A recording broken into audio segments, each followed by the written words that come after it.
Brought you by Meghdoot Madhushunya. थक गए? हाँ, मुझे डायबिटीज है। ये लो मेघदूत मधुशून्य, एनर्जेटिक रखता है। अरे वाह। मेघदूत मधुशून्य खाओ, फिट एंड फाइन हेल्थ बनाओ। हम लोगों के लिए बहुत सहायता हुई है। पहले से हम लोग ने खुल के बाहर निकलना देखा है। ये सब मोदी जी की कृपा है और इसी वजह से देखिए महिलाओं को बहुत जागृति हुई है पहले से। देखिए देश संविधान से चलना चाहिए, उसमें कोई बराबर, सब बराबर के ही होना चाहिए। ये ना हो कि हिंदू ज़्यादा है मुसलमान कम है तो उन लोगों को सुरक्षा ना मिले, ऐसा कुछ नहीं होना चाहिए। मेरी मर्जी है कि हम स्वतंत्रता अपना कपड़ा उतार के चले या नंगे चले या नकाब ओढ़ के चले, ये मेरे ऊपर है। अगर मेरा मन करेगा तो हम हिजाब लगाएंगे, मेरा मन करेगा तो हिजाब नहीं लगाएंगे। ये बच्चा कौन पैदा कर रहा है ये पहले बताइए। इतनी महंगाई हो गई है, इतना एजुकेशन महंगा हो गया है कि 2 बच्चे में इंसान बोल जा रहा है तो 10 बच्चा कौन पैदा करेगा। काशी विश्वनाथ की नगरी में सावन के पहले सोमवार पर एक अद्भुत नज़ारा देखने को मिला, जब मुस्लिम पुरुषों के साथ महिलाओं ने भी कांवड़ियों पे शिव भक्तों पर पुष्प वर्षा की। इसके साथ ही साथ देशभक्ति का भी संदेश दिया गया। ऐसे में सवाल ये उठता है कि देशभक्ति की बात आप लोग कर रही हैं ज़रूर, लेकिन इस समय एक बड़ा ज्वलंत विषय चल रहा है यूसीसी का, समान नागरिक संहिता। उसके कितने समर्थन में आपका समाज, मुस्लिम महिलाएं किस तरह से समर्थन करती हैं या नहीं करती हैं, तो क्या होना चाहिए? अपना नाम।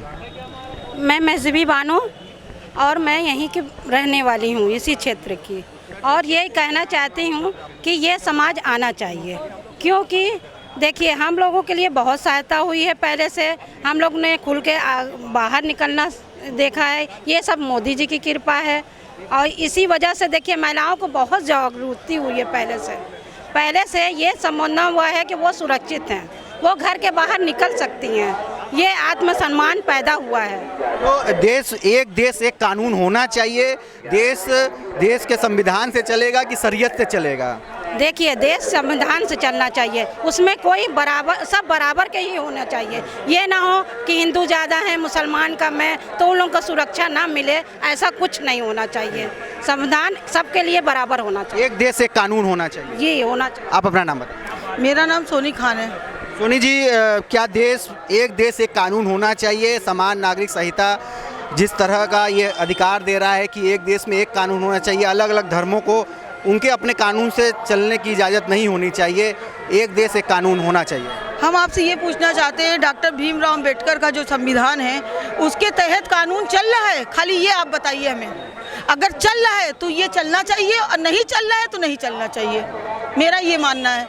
अगर उनके डॉक्टर भीमराव अंबेडकर के संविधान पे अगर कानून चल रहा है तो आपको ये कानून लाना चाहिए, अगर नहीं चल रहा है तो ये कानून नहीं लाना चाहिए। मतलब आप जिस तरह से संविधान चल रहा है वो संविधान कानून सब पर एक जैसा एक ही अमल होना चाहिए, आप ये कह रहे हैं? हाँ, ये होना चाहिए, भेदभाव नहीं होना चाहिए। भेदभाव नहीं होना चाहिए। मुस्लिम के लिए अलग कानून, मुस्लिम को पूरा हक मिलना चाहिए, वो कहीं बाहर से नहीं आए। क्या शरीयत जो कानून है, शरीयत का जो नियम है, उससे वो अधिकार नहीं मिल पाता है देश का एक कानून? शरीयत में क्या है, बहू बेटियों को पर्दे में रहना चाहिए। शरीयत में यही ना बताते हैं, औरतों के ऊपर लागू होता है कि वो पर्दे में रहना चाहती हैं कि नहीं रहना चाहती हैं। मेरी मर्जी है कि हम स्वतंत्रता अपना कपड़ा उतार के चले या नंगे चले या नकाब ओढ़ के चले, ये मेरे ऊपर है।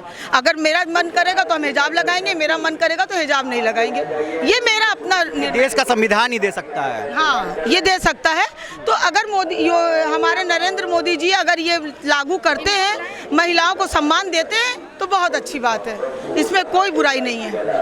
महिलाओं को सम्मान देते हैं। हमारे साथ और भी, आप भी यहाँ हिंदू धर्म से जुड़ी हैं और इन लोगों के साथ शामिल हुई हैं, क्या मान रही हैं जो मुस्लिम बहनों ने आपके एक मैसेज दिया है, उससे कितना इत्तेफाक रखते हैं? इससे हम पूरा इत्तेफाक रखते हैं। ये हमारी मुस्लिम बहनें हैं, मेरी दोस्त भी हैं, और हम लोग साथ साथ में रहते हैं, खाते हैं, त्यौहार मनाते हैं, सारी चीज़ें एक साथ करते हैं। क्या मान रही हैं कि जो इनके हक अधिकार थे और शरीयत में, जैसा एक मुस्लिम बहन आपके बगल में खड़ी है, उनका कहना है कहीं ना कहीं उनको दबाने की कोशिश होती रही होगी, तो अब जो देश का कानून एक होने वाला है उससे इनको आज़ादी मिलेगी, अपना हक हुकूक लेने का अधिकार मिलेगा? ये लोग भी जानती हैं बहुत अच्छे से कि 50% आज़ादी इनको मिल चुकी है और अब बस 50% बाकी है यूसीसी के आ जाने से। मेरा ये कहना है कि जिस देश में हम लोग रहते हैं, अगर वहाँ एक देश और एक कानून चले तो अच्छी बात है ना। अगर चोरी की सज़ा उसके लिए हाथ काटने की है तो उनके लिए भी है, मेरे लिए भी है, इनके लिए भी है, तो एक कानून होना तो अच्छी बात है ना। एक चीज़ ये क्या कहा है मैंने, यही ना कहा कि भीमराव अंबेडकर का जो संविधान है उसके तहत अगर अधिकार मिल रहा है तो ये सही है, नहीं तो फिर इन्होंने बहुत अच्छी बात बताई। इस समय चल भी रहा है, बहुत सारे लोग इसका उदाहरण भी दे रहे हैं कि जब चोरी की सज़ा शरीयत में हाथ काटने की होती है और लेकिन उस समय आईपीसी याद आती है और तमाम सीआरपीसी याद आती है उन्हीं मुस्लिम समाज के लोगों को। लेकिन जब शादी ब्याह करना होता है, निकाह करना होता है तो शरीयत से चलते हैं। जब एक से ज़्यादा बीवियां रखनी होती तो शरीयत से चलते हैं। तो क्या इस तरह का जो दोहरा चरित्र वो नहीं होना चाहिए? मैं बताती हूँ, दोहरा चरित्र इसलिए कि देखिए इंसान है, हर क्वालिटी के इंसान है। कुछ लोग अपने फ़ायदे में लगे रहते हैं, जो फ़ायदे में लगे रहते हैं वो उस हिसाब से समय के हिसाब से चीज़ों को बदल देते हैं। तो उस समय वो कानून को भी बदल देंगे अपने हिसाब से जिसमें उनको सुविधा पड़े। अब इनसे पूछेंगे तो ये तो नहीं तैयार होंगी इस बात के लिए। या नॉर्मल इंसान जो मीडियम क्लास के लोग हैं जो जी खा रहे हैं वो इन सब, एक मिनट चुप रहिए। बच्चा कौन पैदा कर रहा है ये पहले बताइए। इतनी महंगाई हो गई है, इतना एजुकेशन महंगा हो गया है कि 2 बच्चे में इंसान बोल जा रहा है तो 10 बच्चा कौन पैदा करेगा ये पहले। शरीयत अगर इसकी इजाज़त देता है, देखिए हमारे शरीयत में तो 7 शादी जायज है, लेकिन उसका भी एक वो होता है ना कि अगर बीबी को बच्चा नहीं हो रहा है तब दूसरी शादी। लेकिन इसका कहीं ना कहीं दुरुपयोग भी लोग करते हैं। हाँ तो पहले के लोग करते रहे, लेकिन अब जो जमाना चला है अब एक शादी के सिवा दूसरी शादी लोग करने में ताकत नहीं रखते हैं कि हम इतना खर्चा उठा सके। जो हिसाब से पूछ रहे हैं कि रखते हैं कि नहीं रखते हैं, उनका ये कहना है कि आगे क्या होना चाहिए ये बात आप समझिए। देखिए कानून बने हैं निभाने के लिए, ठीक है, इनका समाज है, इन लोगों ने बनाया है कानून। अब ये निभाती है कि इनका खुद का विवेक होना चाहिए कि ये आज़ादी मिलनी चाहिए। मिली है, ऐसा नहीं है कि मिली नहीं है। इनको जैसे इन्होंने कहा ना कि हम बुर्का पहनना ना पहनना ये मेरी मर्जी है, तो उस शरीयत के सही कानून को अपने ऊपर लागू करना ना करना ये इनकी मर्जी है। इनको अगर लगता है कि वो जायज़ है तो आप करिए, और लगता है कि जायज़ नहीं है तो मत करिए, कोई दिक्कत नहीं है। बट हमारे देश में एक कानून होना ही चाहिए। तो ये थी हमारे साथ न केवल हिंदू महिलाएं बल्कि वो मुस्लिम महिलाएं भी जिन्होंने साफ तौर पे कहा है कि एक देश एक संविधान होना चाहिए। इन्होंने साफ तौर पे यूसीसी का समर्थन किया। रोशन जायसवाल, वाराणसी, यूपी का।